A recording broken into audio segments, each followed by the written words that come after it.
이 이야기를 들으시는 분들께 미리 경고드립니다. 만약 지금 밤이라면 불을 켜고 들으십시오. 혼자 계시다면 문을 잠그십시오. 단순한 귀신 이야기가 아닙니다. 300년 동안 억울하게 죽은 한 여인이 자신을 죽인 자들에게 어떻게 복수했는지에 대한 실화입니다. 경기도 어느 산골 마을에 절대 열어서는 안 되는 우물이 하나 있었습니다. 그 우물은 마을 뒷산 깊숙한 곳에 있었고 두꺼운 돌뚜껑으로 덮여 있었습니다. 그리고 그 위에는 무쇠 사슬이 10겹으로 감겨 있었습니다. 마을 사람들은 그 우물을 이렇게 불렀습니다. 한 맺힌 우물. 누구도 그 근처에 가지 않았습니다. 누구도 그 우물을 열려고 하지 않았습니다. 왜냐하면 300년 전 그 우물의 산채로 던져진 여인의 저주가 아직도 살아있다고 믿었기 때문입니다. 하지만 모든 비밀에는 언젠가 끝이 옵니다. 그리고 그날 마침내 왔습니다. 이야기는 300년 전으로 거슬러 올라갑니다. 조선 숙종 12년. 그 마을에는 홍진사댁 외동딸 홍설아라는 처녀가 살았습니다. 설아는 마을에서 가장 아름다운 여인이었습니다. 달빛 같은 피부, 버들잎 같은 눈썹, 그리고 무엇보다 누구에게나 친절한 마음씨를 가진 처녀였습니다. 하지만 아름다움은 때로 저주가 됩니다. 그 마을의 부사또 정참판은 설아를 탐했습니다. 저 계집을 첩으로 들여야겠다. 정참판은 이미 7명의 첩을 두고 있었지만 설아를 보자마자 욕심이 생겼습니다. 정참판이 홍진사에게 말했습니다. 내일 자네 딸을 내 집으로 보내게. 하지만 홍진사는 거절했습니다. 참판 날이 이미 제 딸은 혼약한 사람이 있사옵니다. 사실이었습니다. 설아는 옆마을의 가난한 선비 이몽학과 혼약한 사이였습니다. 둘은 어릴 때부터 정혼한 사이로 서로를 진심으로 사랑했습니다. 정참판의 얼굴이 일그러졌습니다. 감히 나를 거절한다고? 그날 밤 정참판은 마을의 건달들을 시켜 이몽학을 습격했습니다. 깊은 산속. 이몽학은 정체 모를 자들에게 둘러싸였습니다. 누구십니까? 대답 대신 칼이 날아왔습니다. 몽학은 필사적으로 도망쳤습니다. 하지만 건달들은 그를 벼랑 끝까지 몰았습니다. 제발 살려주십시오. 죽어라. 이몽학은 깊은 계곡으로 떨어졌습니다. 건달들은 그가 죽은 줄 알고 돌아갔습니다. 하지만 몽학은 죽지 않았습니다. 다만 크게 다쳐서 움직일 수 없었습니다. 다음 날 정참판이 다시 홍진사를 찾아왔습니다. 들었나? 자네 딸의 혼약자가 실종되었다더군. 안 됐지만 이제 장애물은 사라졌네. 내일 자네 딸을 보내게. 홍진사는 무릎을 꿇었습니다. 참판 날이 제발 거절하면 자네 집안 3대가 멸문할 것이네. 권력 앞에 홍진사는 무너졌습니다. 그날 밤 설아는 결심했습니다. 차라리 죽겠습니다. 설아는 집을 빠져나와 뒷산의 우물로 향했습니다. 그 우물은 마을 사람들이 버린 우물로 아무도 사용하지 않는 깊은 우물이었습니다.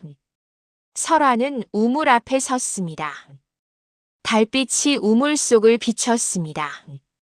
깊고 어둡고 차가웠습니다. 몽학 오라버니 저승에서 기다리고 있겠습니다. 설아는 우물 속으로 뛰어들었습니다. 하지만 설아는 바로 죽지 못했습니다. 우물이 너무 깊어서 물은 허리까지밖에 차지 않았습니다. 그리고 우물 벽은 너무 미끄러워서 올라올 수도 없었습니다. 설아는 그 우물 속에서 사흘 밤낮을 살아 있었습니다. 살려주세요. 누가 없나요? 하지만 그 우물은 너무 깊은 산속에 있었습니다. 아무도 그녀의 목소리를 듣지 못했습니다. 사흘째 되던 날, 설아는 마지막 힘을 다해 소리쳤습니다. 청참판 너를 절대 용서하지 않겠다. 나는 반드시 돌아올 것이다. 너희 집안 3대를 멸문시킬 것이다. 그리고 설아는 우물 속에서 죽었습니다. 설아가 죽은 지 일주일 후, 정참판의 집에 이상한 일이 벌어지기 시작했습니다. 첫 번째 밤, 정참판의 아들이 비명을 지르며 깨어났습니다. 아버지, 저기 우물에서 여자가 나와요. 무슨 소리냐? 온몸이 젖어 있고, 머리카락으로 얼굴을 가리고, 저를 보고 있어요. 하지만 정참판이 방에 들어갔을 때 아무도 없었습니다. 악몽을 꾼 게로구나. 두 번째 밤, 정참판의 막내 첩이 기절했습니다. 마님, 정신 차리십시오. 정신을 차린 첩이 떨리는 목소리로 말했습니다. 우물에서 손이 나왔어요. 하얀 손이 저를 끌어당기려고. 정참판은 화를 냈습니다. 다들 미쳤구나. 우물이 어디 있다고. 하지만 그날 밤, 정참판도 보았습니다. 정참판이 잠에서 깼습니다. 방 안에서 물 떨어지는 소리가 들렸습니다. 똑, 누구냐? 정참판이 촛불을 켰습니다. 그 순간, 방 구석에 온몸이 젖은 여인이 서 있었습니다. 긴 머리카락이 얼굴을 덮고 있었고, 젖은 치마에서 물이 뚝뚝 떨어지고 있었습니다. 누구냐? 여인이 천천히 고개를 들었습니다. 그리고 머리카락 사이로 썩어 문드러진 얼굴이 보였습니다. 정참판. 으악! 정참판이 비명을 지르며 뒤로 물러섰습니다. 그 순간 여인이 사라졌습니다. 하지만 방바닥에는 젖은 발자국이 남아 있었습니다. 다음 날, 정참판은 무당을 불렀습니다. 제발, 저 귀신을 쫓아주십시오. 무당은 구술했습니다. 하지만 소용없었습니다. 밤마다 젖은 여인이 나타났습니다. 그리고 매번 한마디씩 말했습니다. 하나, 둘, 셋. 무당이 말했습니다. 참판나리. 이 귀신은 보통 귀신이 아닙니다. 그게 무슨 소리요? 한이 너무 깊어서 이승을 떠나지 못하고 있습니다. 그럼 어떻게 해야 하오? 무당은 고개를 저었습니다. 모르겠습니다. 하지만 한 가지는 확실합니다. 이 귀신은 복수를 하기 전까지는 절대 떠나지 않을 것입니다. 그날 밤, 정참판의 맏아들이 갑자기 미쳐버렸습니다. 우물로 가야 해. 하인들이 붙잡았지만 아들은 미친 듯이 집을 뛰쳐나갔습니다. 그리고 마을 뒷산의 우물로 달려갔습니다. 안 돼. 도련님. 하지만 늦었습니다. 맏아들은 우물 속으로 뛰어들었습니다.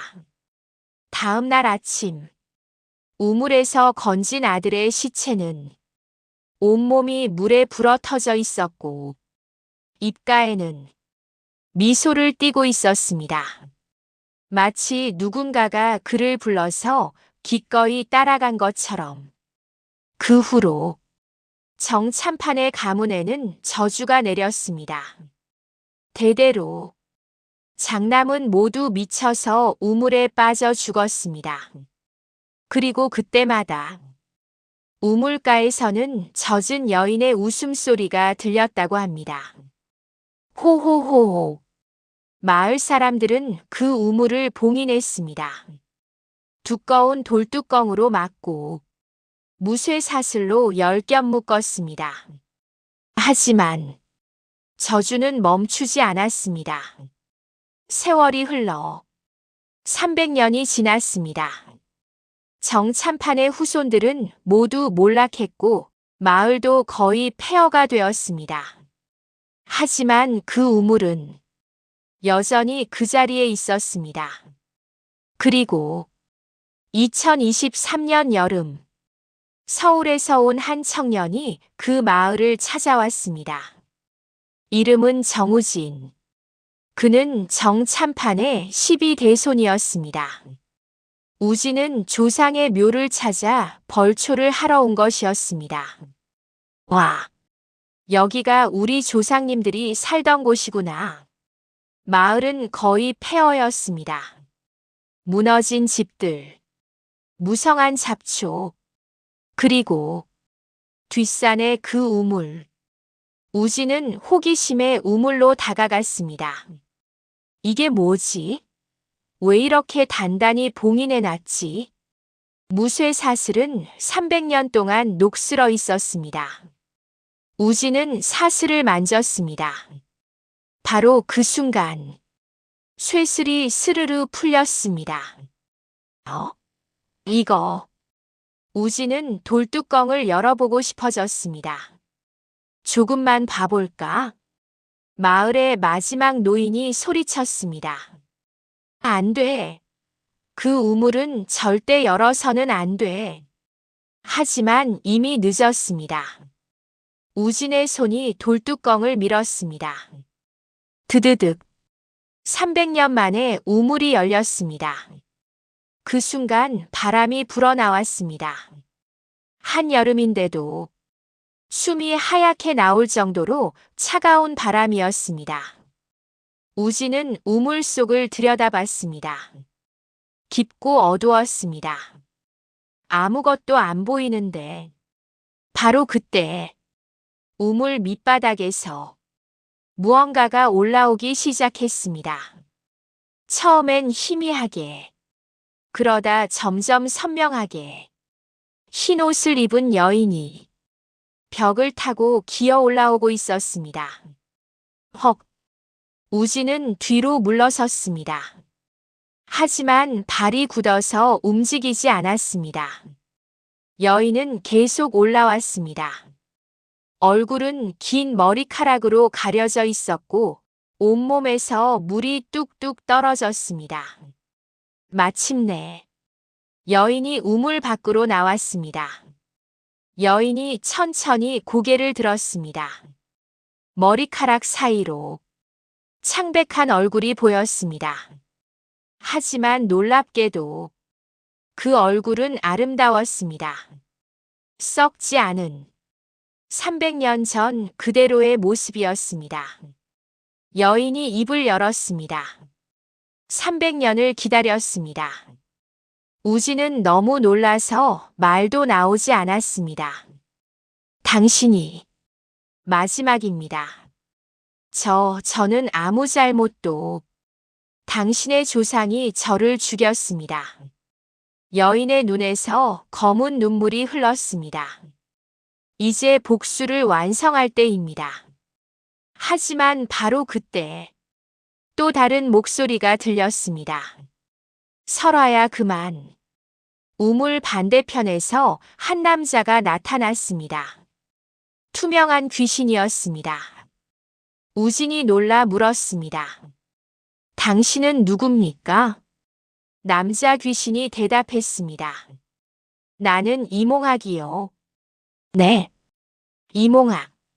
300년 전 설화의 혼약자였던 그 선비. 300년 전 나는 정참판이 시킨 자들에게 벼랑에서 떨어졌소. 그리고 죽기 직전까지 갔소. 하지만 산속을 지나가던 스님이 나를 구해주셨소. 나는 살았소. 하지만 이몽학의 목소리가 떨렸습니다. 내가 회복해서 마을로 돌아왔을 때 설화는 이미 죽어 있었소. 이몽학은 설화의 시체를 찾으려 했지만 아무도 그녀가 어디 있는지 몰랐습니다. 정참판은 설화가 도망쳤다고 소문을 냈고 홍진사 부부는 딸이 사라진 충격으로 병들어 죽었습니다. 이몽학은 평생을 설화를 찾으며 살았습니다. 하지만 끝내 찾지 못하고 죽었습니다. 그리고 나는 저승에 가지 못했소. 설화를 찾을 때까지 이승을 떠날 수 없었소. 이몽학은 300년 동안 귀신이 되어 설화를 찾아 헤맸습니다. 그리고 오늘 마침내 찾았습니다. 설화는 이몽학을 보고 눈물을 흘렸습니다. 오라버니, 설화야 미안하오. 너무 늦게 찾았소. 설화가 고개를 저었습니다. 아닙니다. 오라버니가 살아계신 줄 알았다면 저는 죽지 않았을 텐데. 두 귀신은 서로를 바라보며 울었습니다.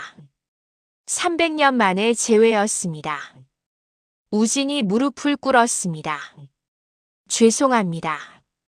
제 조상이 저지른 일 용서해 주십시오. 설화는 우진을 내려다봤습니다. 당신은 무죄입니다.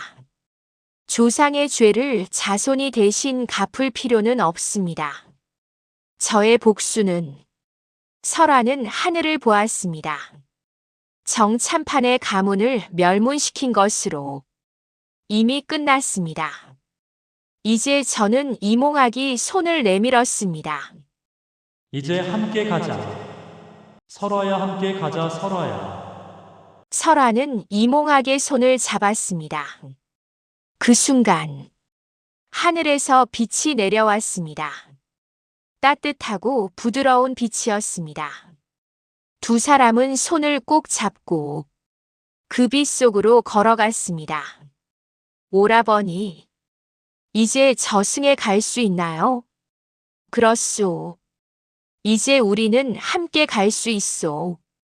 빛이 점점 밝아지더니 두 귀신은 사라졌습니다. 우진은 그 자리에서 한참을 울었습니다. 그리고 설화가 죽었던 그 우물에 비석을 세웠습니다. 억울하게 죽은 홍설화 낭자를 기리며 그 후로 그 마을에는 더 이상 귀신이 나타나지 않았습니다. 우물은 영원히 봉인되었고 설화와 이몽학은 저승에서 함께 평화롭게 살고 있을 것입니다. 여러분, 이 이야기에서 진짜 무서운 건 귀신이 아닙니다. 300년 동안 설화를 우물에 가둔 건 귀신이 아니라 인간의 욕심이었습니다. 권력을 이용해 죄 없는 사람을 죽인 정참판, 딸을 지키지 못한 아버지, 사랑하는 사람을 잃은 이몽학, 그들 모두 인간의 욕심과 무력함이 만든 비극의 희생자였습니다. 하지만 이 이야기는 우리에게 말해줍니다. 아무리 깊은 한이라도 진정한 사랑 앞에서는 결국 풀린다는 것을. 설화는 300년을 기다렸습니다. 복수를 위해서가 아니라 사랑하는 사람을 만나기 위해서였습니다. 여러분, 만약 지금 누군가를 미워하고 계신다면 그 미움을 내려놓으십시오. 한을 품고 사는 것은 결국 자신을 가두는 우물을 만드는 것입니다. 오늘 이야기는 여기까지입니다. 안녕히 주무세요. 그리고 오늘 밤 우물 근처에는 가지 마십시오.